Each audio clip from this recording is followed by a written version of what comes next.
Hi student, welcome to VKS foundation. मैं हूं आपका दोस्त, आपका होस्ट विश्वनाथ कुमार। आज आपके साथ हम लेकर के आ चुके हैं सामान्य ज्ञान, जो कि हम ल्यूसेंट से कवर करेंगे। ल्यूसेंट के बुक से हम सामान्य ज्ञान देखेंगे। ये है हमारा आज का पहला क्लास। इस क्लास में हम देखेंगे बहुत सारे जनरल नॉलेज, जो कि हिस्ट्री, इतिहास पर बेस्ड होगा। इतिहास के कंसेप्ट को समझने की कोशिश करेंगे। ये लेक्चर आपको जनरल कंपटीशन के एग्जामिनेशन में सपोर्ट कर सकता है और काफ़ी महत्वपूर्ण ये लेक्चर आपके लिए हो सकता है। तो आप प्लीज़ इस लेक्चर को मिस ना करें और एंड तक देखें। बहुत सारा हिस्ट्री का कंसेप्ट आपका क्लियर होगा। तो चलिए देर ना करते हैं और शुरू करते हैं। अगर इस चैनल पर आप नए हैं तो आप इस चैनल को सब्सक्राइब कर लीजिए। ये आपका बहुत ही पसंदीदा चैनल है। और चलिए अब हम शुरू करते हैं। तो देखिए, हम यहाँ पर हिस्ट्री में अभी देखेंगे प्राचीन भारत के बारे में, और प्राचीन भारत में देखेंगे प्राचीन भारतीय इतिहास के स्रोत। प्राचीन भारतीय इतिहास के क्या स्रोत रहा है। तो अब हम चलते हैं प्राचीन भारतीय इतिहास के स्रोत के तरफ। तो अब यहाँ पर हमारा पहला चैप्टर का पहला पेज है, जिसमें हम शुरू करते हैं। देखिए, भारत का जो इतिहास है वो है उत्तर में हिमालय से लेकर दक्षिण में समुद्र तक फैला यह उपमहाद्वीप भारतवर्ष के नाम से ज्ञात है। उत्तर में हिमालय तक है और दक्षिण में जो है समुद्र तक फैला हुआ है, और यह उपमहाद्वीप भारतवर्ष के नाम से ज्ञात है, जिसे महाकाव्य तथा पुराणों में भारतवर्ष अर्थात भारत का देश तथा यहाँ के निवासियों को भारती अर्थात भारत की संतान कहा गया है।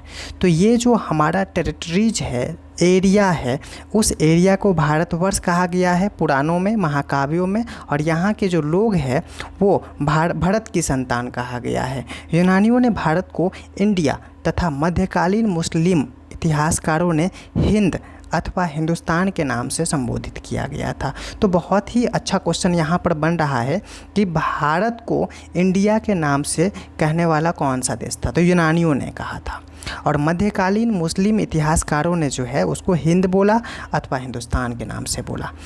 भारतीय इतिहास को अध्ययन की सुविधा के लिए 3 भागों में बांटा गया है। भारत का जो हिस्ट्री है उसको स्टडी पर्पस से 3 भागों में बांटा गया है। पहला भाग है प्राचीन भारत, दूसरा भाग है मध्यकालीन भारत, एवं तीसरा भाग है आधुनिक भारत। चलिए हम चलते हैं प्राचीन भारत के तरफ।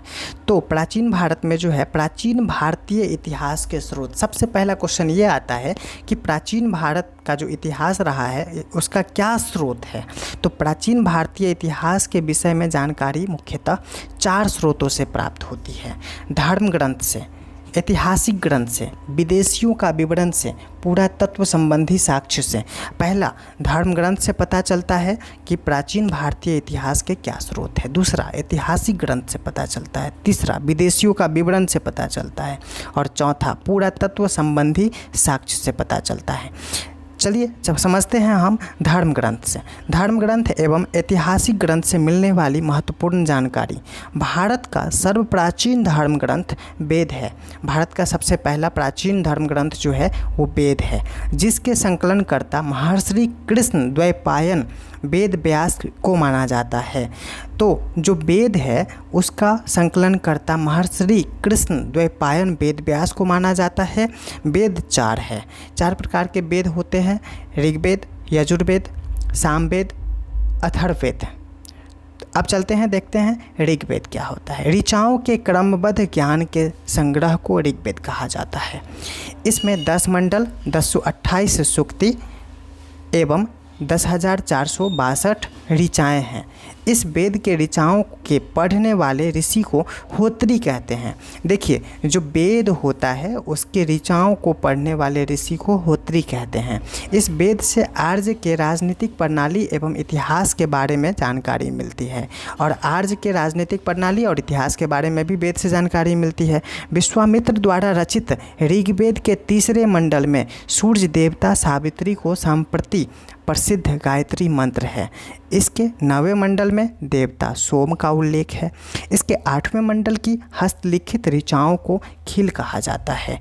चतुष्वर्ण समाज की कल्पना का आदि स्रोत ऋग्वेद के 10वें मंडल में वर्णित पुरुषोक्त है, जिसके अनुसार 4 वर्ण ब्राह्मण, क्षत्रिय, वैश्य तथा शूद्र आदि पुरुष ब्रह्मा के मुख से जो है ब्राह्मण निकला, भुजाओं से जो है क्षत्रिय निकला, जंघाओं से जो है वैश्य निकला, और चरणों से उत्पन्न हुए शूद्र। तो यहाँ पर जो है इतिहास का मानना ये है कि ब्राह्मण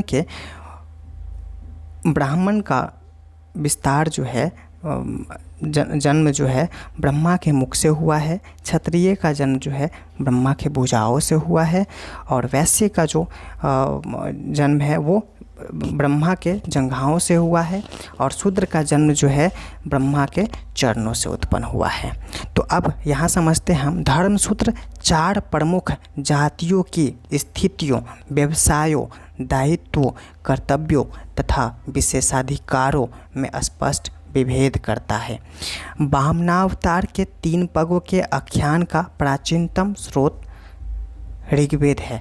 आप समझते हैं 52 अवतार विष्णु भगवान का था, और उन्होंने 3 पगों का ज़मीन जो है ना उन्होंने मांगा था। तो उसका आख्यान जो है प्राचीनतम स्रोत ऋग्वेद में उसका मिलता है, उसका वर्णन। ऋग्वेद में इंद्र के लिए 250 तथा अग्नि के लिए 200 ऋचाओं की रचना की गई है। ऋग्वेद एक ऐसा वेद है जिसमें इंद्र भगवान के लिए जो है 250 ऋचा और अग्नि के लिए जो है 200 ऋचाओं की रचना की गई है। प्राचीन इतिहास के साधन के रूप में वैदिक साहित्य में ऋग्वेद के बाद शतपथ ब्राह्मण का स्थान है। सस्वर पाठ के लिए अब देखिए यहाँ पर हम यजुर्वेद को देखते हैं। यजुर्वेद जो है ऋग्वेद के बारे में हमने देख लिया, यजुर्वेद को देखते हैं। यजुर्वेद में सस्वर पाठ के लिए मंत्रों तथा बलि के समय अनुपालन के लिए नियमों का संकलन यजुर्वेद कहलाता है। इसके पाठकर्ता को अर्धवर्यु कहते हैं। यह एक ऐसा वेद है जो गद्य एवं पद दोनों में हैं। देखिए ऋग्वेद जो है गद्य और पद दोनों में है। सामवेद के बारे में देखते हैं। यह गाई जा सकने वाली ऋचाओं का संकलन है। सामवेद जो है उसमें गाई जा सकने वाली ऋचाओं का संकलन किया गया है, ऐसा ऋचाओं जिसको गाया जा सकता है। इसके पाठककर्ता को उद्धात्री कहते हैं। इससे भारतीय संगीत का जनक कहा जाता है। तो क्वेश्चन है कि भारतीय संगीत का जनक किस वेद को कहा जाता है? तो सामवेद को कहा जाता है। चलिए बहुत अच्छा, आपने इसको समझ लिया। अब चलते हैं अथर्ववेद के तरफ। अथर्वा ऋषि द्वारा रचित इस वेद में रोग निवारण, तंत्र मंत्र, जादू टोना, साप, वशीकरण, आशीर्वाद, स्तुति, प्रायश्चित, औषधि, अनुसंधान, विवाह, प्रेम, राजकर्म, मातृभूमि, महात्म्य आदि विविध विषयों से संबंध मंत्र तथा सामान्य मनुष्यों के विचारों, विश्वासों, अंधविश्वासों इत्यादि का वर्णन है। इसमें सभा एवं समिति को प्रजापति की 2 पुत्रियां कहा गया है। अथर्ववेद में जो है सभा एवं समिति को जो है प्रजापति की 2 पुत्रियां कही गई है। सबसे प्राचीन वेद ऋग्वेद एवं सबसे बाद का वेद अथर्ववेद है। वेदों को भली भांति समझने के लिए 6 वेदांगों की रचना हुई है। ये हैं शिक्षा, ज्योतिष, कल्प, व्याकरण, निरुक्त तथा छंद। वेदों को भली भांति समझने के लिए जो है 6 वेदांगों की रचना हुई है, जिसमें पहला है शिक्षा, दूसरा है ज्योतिष, तीसरा है कल्प, चौथा है व्याकरण, 5वां है निरुक्त, 6ठा है छंद। भारतीय ऐतिहासिक कथाओं का सबसे अच्छा क्रमबद्ध विवरण पुराणों में मिलता है। इसके रचयिता लोमहर्ष अथवा इनके पुत्र उग्रश्रवा माने जाते हैं। इसकी संख्या 18 है, जिसमें से केवल 5 मत्स्य, वायु, विष्णु, ब्राह्मण एवं भागवत में ही राजाओं की वंशावली पाई जाती है। अब देखिए यहाँ पर जो पुराण की बात की गई है और उसके संबंधित वंशज जो है इसको भी हम देख लेते हैं। विष्णु पुराण का संबंधित वंशज जो है वो मौर्य वंश था। मत्स्य पुराण, उसका जो संबंधित वंशज है वो आंध्र सातवाहन है। वायु पुराण गुप्त वंश उसका वंशज है। अब जिन पुराणों के पुराणों में मत्स्य पुराण सबसे प्राचीन एवं प्रमाणिक पुराण है। चलिए अब यहाँ पर भी एक क्वेश्चन बनता है, बहुत ही इम्पोर्टेंट क्वेश्चन है कि पुराणों में सबसे प्राचीन पुराण कौन सा है, तो मत्स्य पुराण है। अधिकतर पुराण सरल संस्कृत श्लोक में लिखे गए हैं। जितना भी पुराण है वो संस्कृत श्लोक में लिखा गया है। स्त्रियां तथा शूद्र जिन्हें वेद पढ़ने की अनुमति नहीं थी वे भी पुराण सुन सकते थे। स्त्रियां और जो भी शूद्र है उसको वेद पढ़ने का जो है अनुमति पहले से नहीं थी, लेकिन वे भी पुराण को जो है ना सुन सकते थे। पुराणों का पाठ पुजारी मंदिरों में किया करते थे। स्मृति ग्रंथों में सबसे प्राचीन एवं प्रमाणिक मनुस्मृति मानी जाती है। स्मृति ग्रंथों में जो है सबसे प्राचीन और प्रमाणिक मनुस्मृति को माना जाता है। यह शुंग काल का मानक ग्रंथ है। नारद स्मृति गुप्त युग के विषय में जानकारी प्रदान करता है। नारद स्मृति जो है गुप्त युग के विषय में जानकारी प्रदान करता है। जातक में बुद्ध की पूर्व जन्म की कहानी वर्णित है। बुद्ध का जो पूर्व जन्म है उसकी कहानी का वर्णन जातक में लिखा हुआ है। हीनयान का प्रमुख ग्रंथ कथावस्तु है, जिसमें महात्मा बुद्ध का जीवन चरित्र अनेक कथानकों के साथ वर्णित है। जैन साहित्य को आगम कहा जाता है। जैन धर्म का प्रारंभिक इतिहास कल्पसूत्र से ज्ञात होता है। जैन ग्रंथ भगवती सूत्र में महावीर के जीवन कृत्यों तथा अन्य समकालिकों के साथ उनके संबंधों का वर्णन मिलता है। अर्थशास्त्र के लेखक चाणक्य का दूसरा नाम कौटिल्य या विष्णुगुप्त है। यह 15 अधिकरणों एवं 180 प्रकरणों में विभाजित है। इससे मौर्यकालीन इतिहास की जानकारी प्राप्त होती है। संस्कृत साहित्य में ऐतिहासिक घटनाओं को क्रमबद्ध लिखने का सर्वप्रथम प्रयास कल्हण के द्वारा किया गया।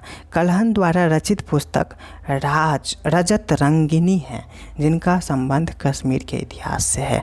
तो समझिए बात को कि रजत रंगिनी जो पुस्तक है उसका संबंध किस राज्य के इतिहास से है, तो कश्मीर राज्य के इतिहास से। अरबों की सिंध विजय का वृत्तांत चचनामा में सुरक्षित है और चचनामा का जो लेखक है वो अली अहमद है। अरब की सिंध विजय का वृत्तांत जो है चचनामा में सुरक्षित है, जिसका लेखक अली अहमद है। अष्टाध्यायी संस्कृत भाषा व्याकरण की प्रथम पुस्तक के लेखक पाणिनि है। पाणिनि को अष्टाध्यायी का लेखक कहा जाता है। इससे मौर्य के पहले का इतिहास तथा मौर्य युगीन राजनीतिक अवस्था की जानकारी प्राप्त होती है। कल्याण की गार्गी संहिता एवं एक ज्योतिष ग्रंथ है, फिर भी इसमें भारत पर होने वाले यवन आक्रमण का उल्लेख मिलता है। पतंजलि पुष्यमित्र शुंग के पुरोहित थे। इनके महाभाष्य से शुंगों के इतिहास का पता चलता है। अब समझते हैं हम विदेशी यात्रियों से मिलने वाली प्रमुख जानकारी।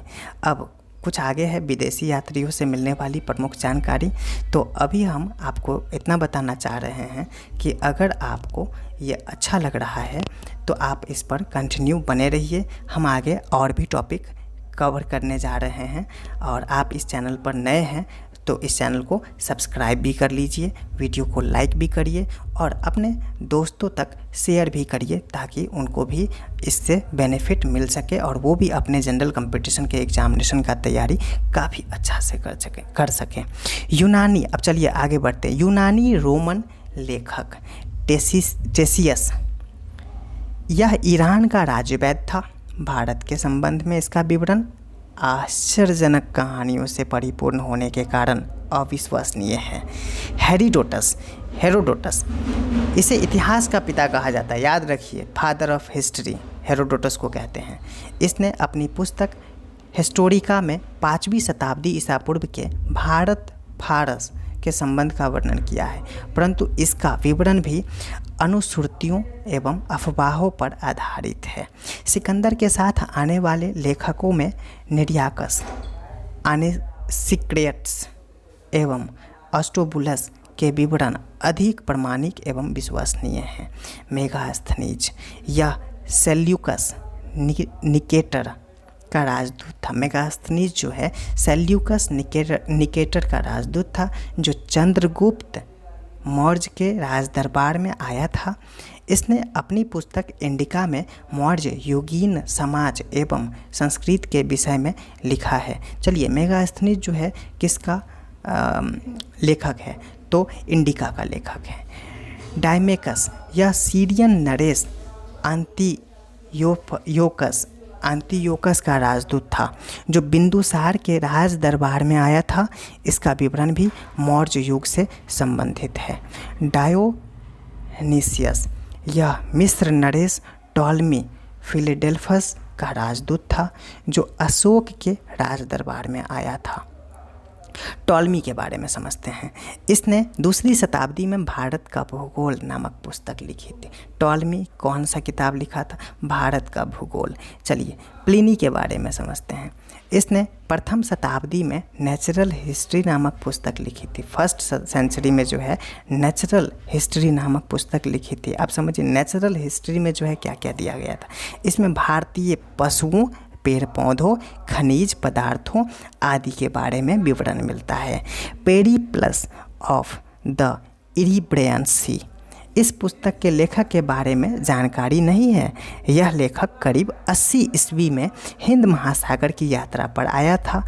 इसने उस समय के भारत के बंदरगाहों तथा व्यापारिक वस्तुओं के बारे में जानकारी दी है। अगर आप हमारा बात सुनते भी चले गए तो आपको बहुत ज़्यादा अच्छा तरीक़ा से जो है जीके का कंसेप्ट क्लियर हो सकता है और आपको याद रह सकता है। तो चलिए, अब हम चीनी लेखक से समझते हैं। फाहियान जो है यह चीनी यात्री गुप्त नरेश चंद्रगुप्त द्वितीय के दरबार में आया था। गुप्त नरेश चंद्रगुप्त द्वितीय के दरबार में आया था फाहियान। इसने अपने विवरण में मध्य प्रदेश के समाज एवं संस्कृति के बारे में वर्णन किया है। अब देखिए, फाहियान जो है वो मध्य प्रदेश के समाज और संस्कृति के बारे में वर्णन किया है। इसने मध्य प्रदेश की जनता को सुखी एवं समृद्ध बताया है। संयुग्न यह 518 ईस्वी में भारत आया। इसने अपनी 3 वर्षों की यात्रा में बौद्ध धर्म की प्राप्तियां एकत्रित की। वेनसोंग यह हर्षवर्धन के शासनकाल में भारत आया था। वेनसोंग 629 ईस्वी में चीन से भारतवर्ष के लिए प्रस्थान किया और लगभग 1 वर्ष की यात्रा के बाद सर्वप्रथम वह भारतीय राज्य कपिसा पहुंचा। भारत में 15 वर्षों तक ठहरकर 645 ईस्वी में चीन लौट गया। यह बिहार में नालंदा जिला स्थित नालंदा विश्वविद्यालय में अध्ययन करने तथा भारत से बौद्ध ग्रंथों को एकत्र कर ले जाने के लिए आया था। इसका भ्रमण वृत्तांत CU की नाम से प्रसिद्ध है, जिसमें 138 देशों का विवरण मिलता है। इसने हर्षकालीन समाज, धर्म तथा राजनीति के बारे में वर्णन किया है। इसके अनुसार सिंध का राजा शूद्र था। वेनसोंग के अध्ययन के समय नालंदा विश्वविद्यालय के कुलपति आचार्य शीलभद्र थे। देखिए, वेनसोंग जिस समय में अध्ययन करने के लिए आया हुआ था उस समय में नालंदा विश्वविद्यालय के कुलपति आचार्य शीलभद्र थे। इत्सिंग यह 7वीं शताब्दी के अंत में भारत आया था। 7वीं शताब्दी के अंत में जो है ना भारत आया था, इत्सिंग आया था। इसने अपने विवरण में नालंदा विश्वविद्यालय, विक्रमशिला विश्वविद्यालय तथा अपने समय के भारत का वर्णन किया है। अरबी लेखक भारत के इतिहास के बारे में क्या बताते हैं? अल बरूनी यह मोहम्मद गजनवी के साथ भारत आया था। अरबी में लिखी गई इनकी कृति किताब उल हिंद या तहकीक ए हिंद, भारत की खोज। तहकीक ए हिंद का मतलब हो गया भारत की खोज। आज भी इतिहासकारों के लिए एक महत्वपूर्ण स्रोत है। इसमें राजपूत तत्कालीन समाज, धर्म, रीति रिवाज, राजनीति आदि पर सुंदर प्रकाश डाला गया है। अन्य लेखक, अब देखिए अन्य लेखक में तारानाथ, यह एक तिब्बत लेखक है। इसने कंगयूर तथा तंगयूर नामक ग्रंथ की रचना की। इसने भारतीय इतिहास के बारे में जानकारी मिलती है। इससे जो है इनसे भारतीय इतिहास के बारे में जानकारी मिलती है। मार्को पोलो, यह 13वीं शताब्दी के अंत में पांड्य देश की यात्रा पर आया था। इसका विवरण पांड्य इतिहास के अध्ययन के लिए उपयोगी है। पुरातत्व संबंधी साक्ष्य से मिलने वाली जानकारियाँ 1400 ईसा पूर्व के अभिलेख बोगाज कोई से वैदिक देवता मित्र, वरुण, इंद्र और नास्त्य के नाम मिलते हैं।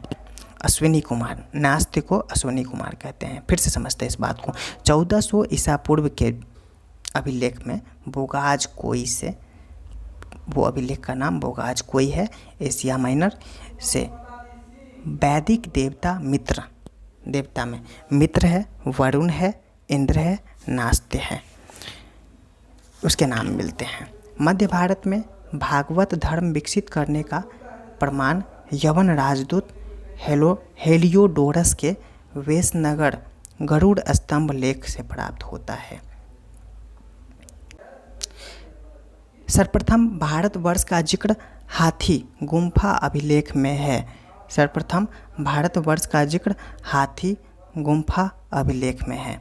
सर्वप्रथम दुर्भिक्ष का जानकारी देने वाला अभिलेख शाहगौरा अभिलेख है। सर्वप्रथम भारत पर होने वाले हुन आक्रमण की जानकारी भीतरी स्तंभ लेख से प्राप्त होती है। सती प्रथा का पहला लिखित साक्ष्य एरन अभिलेख से प्राप्त होता है। देखिए एरन अभिलेख जो है शासक भानुगुप्त जो है उसने लिखा था। एरन अभिलेख से प्राप्त होता है सती प्रथा का पहला लिखित साक्ष्य। रेशम बुनकर की श्रेणियों की जानकारी मंदसौर अभिलेख से प्राप्त होता है। कभी क्वेश्चन आपसे पूछा जा सकता है कि रेशम बुनकरों की श्रेणियों की जानकारी कौन सा अभिलेख से मिलती है, तो मंदसौर अभिलेख से मिलती है। अभिलेखों का अध्ययन एपिग्राफी कहलाता है। तो आप समझिए इस बात को, बहुत इंपॉर्टेंट बात है कि अभिलेख का जो है अध्ययन क्या कहलाता है, एपिग्राफी कहलाता है। कश्मीर नवपाषाणिक पुरास्थल बुर्ज होम से गर्तावास का साक्ष्य मिलता है। गर्तावास का मतलब गड्ढा घर का साक्ष्य मिलता है। इनमें उतरने के लिए सीढ़ियाँ होती थी, मतलब गड्ढा में घर बनाया जाता था और उसमें उतरने के लिए सीढ़ियाँ होती थी। प्राचीनतम सिक्कों को आहूत सिक्के कहा जाता था। इसी को साहित्य में कासार्पण कहा गया है। सर्वप्रथम सिक्कों पर लेख लिखने का कार्य यवन शासकों ने किया था। तो सबसे पहले समझिए सिक्का पर जो लेख लिखने का कार्य है किस शासक ने किया था, तो यवन के शासकों ने।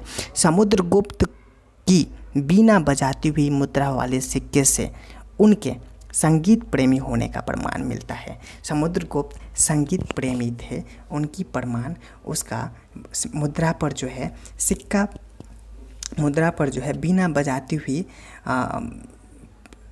पिक्चर थी, जिसके कारण से समुद्रगुप्त का प्रमाण मिलता है कि वो संगीत प्रेमी था। अरिकमेडु, जिसको पुदुचेरी के निकट से रोमन सिक्के प्राप्त हुए हैं। अब आज के लिए हम इतना ही रहने देते हैं। अगला क्लास में हम शुरू करेंगे प्रागैतिहासिक काल। प्रागैतिहासिक काल थोड़ा सा आप पढ़ लीजिएगा, हम पूरा का पूरा आपको प्रागैतिहासिक काल के बारे में रिवाइज करा देंगे। और आज आपके लिए बस इतना। आपको ये अच्छा लगा, आपने ये पूरा का पूरा देखा, इसके लिए आपको धन्यवाद। और आप इस चैनल को सब्सक्राइब कर लीजिए और इसको ज़्यादा से ज़्यादा शेयर कर दीजिए। Thank you, bye bye.